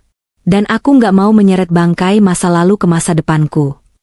Arya tersenyum, kali ini senyum bangga. Kamu bukan cuma cantik, tapi bijaksana. Bima bodoh banget melepaskan wanita sepertimu. Sudahlah, jangan bahas dia lagi. Aku lapar. Jadi makan sate Padang? Jadi dong. Di tempat langganan biasa ya, di Ciputat. Arya mulai menjalankan mobil, keluar dari pelataran parkir ruko menuju Jalan Raya Bintaro yang mulai padat oleh jam pulang kerja. Saat mobil kami berhenti di lampu merah perempatan, mataku tidak sengaja menangkap pemandangan di trotoar sebelah kiri. Di bawah pendar lampu jalan Merkuri yang remang-remang, ada sebuah warung tenda pecel lele yang ramai. Di samping warung itu, duduk seorang pria di atas trotoar. Dia sedang makan nasi bungkus dengan lahap menggunakan tangan kanannya yang kotor. Di sampingnya ada gelas plastik air mineral. Itu Bima. Dia makan seperti orang yang tidak makan berhari-hari, memang kenyataannya begitu. Dia menjilati jari-jarinya. Di dekat kakinya, ada seekor kucing jalanan kurus yang mengeong-ngeong meminta jatah. Bima berhenti makan sejenak, menyisihkan kepala lele gorengnya, lalu memberikannya pada kucing itu. Dia mengelus kepala kucing kotor itu sambil tersenyum tipis. Pemandangan itu menohok hatiku. Di puncak kejayaannya dulu, Bima benci binatang. Dia pernah menendang kucing yang masuk ke garasi rumah kami. Tapi sekarang, di titik terendahnya, dia berbagi makanan satu-satunya dengan makhluk lain yang sama laparnya. Lihat itu, bisikku pelan. Arya mengikuti arah pandangku. Dia melihat Bima. Itu dia? Tanya Arya. Aku mengangguk. Air mata menetes satu di pipiku, tapi aku cepat-cepat menghapusnya. Ternyata Tuhan harus menghancurkan dia dulu supaya dia belajar jadi manusia. Mas. Arya mengangguk setuju. Kadang kehancuran itu anugerah yang terbungkus rasa sakit. Erate. Kalau dia nggak jatuh miskin, mungkin sampai mati dia tetap jadi orang sombong yang nggak punya hati. Lampu lalu lintas berubah hijau. Mobil di belakang kami mulai membunyikan klakson. Arya menatapku, meminta persetujuan. Mau turun? Mau kasih tambahan? Aku menatap Bima untuk terakhir kalinya. Dia tampak tenang makan bersama kucing itu. Dia tidak terlihat bahagia, tapi dia terlihat menerima. Aku menggeleng mantap. Nggak usah, Mas. Jalan saja. Dia harus berjuang sendiri sekarang. Kalau aku turun, aku cuma akan merusak momen belajarnya. Arya menginjak pedal gas. Mobil melaju perlahan, meninggalkan sosok Bima yang semakin mengecil di spion, lalu menghilang di telan keramaian lalu lintas Jakarta. Aku memutar tubuhku ke depan, menatap jalan panjang yang terbentang di hadapan kami. Kaca depan mobil menampilkan gemerlap lampu kota yang indah. Ribuan lampu gedung, lampu kendaraan, lampu rumah, semuanya bersinar. Dulu, aku pikir hidupku berakhir saat Bima menceraikanku di depan umum. Aku pikir aku hanyalah sampah yang dibuang. Aku pernah ingin mati rasanya. Tapi malam ini, aku sadar bahwa skenario Tuhan jauh lebih indah daripada yang bisa kubayangkan. Kehancuran rumah tanggaku adalah pintu gerbang menuju kebebasanku. Pengkhianatan Bima adalah katalis yang memaksaku menggali potensi diriku yang terkubur. Jika tidak ada Siska, Jika tidak ada perceraian itu, mungkin aku masih menjadi istri penurut yang terkekang di sangkar emas, tidak pernah tahu rasanya memimpin perusahaan sendiri, tidak pernah tahu rasanya dihargai karena karyaku, bukan karena suamiku. Dan aku tidak akan pernah bertemu Arya, pria yang mencintaiku apa adanya, bukan karena ada apanya. Mas Arya, panggilku lembut. Ya, Ratna. Terima kasih ya. Buat apa? Sate padangnya kan belum nyampe.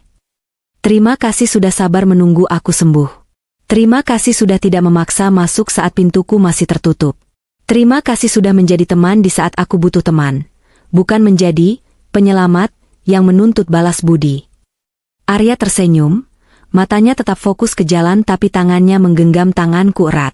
Cinta itu bukan tentang menyelamatkan, RAT. Cinta itu tentang menemani berjuang. Kamu wanita hebat, kamu menyelamatkan dirimu sendiri.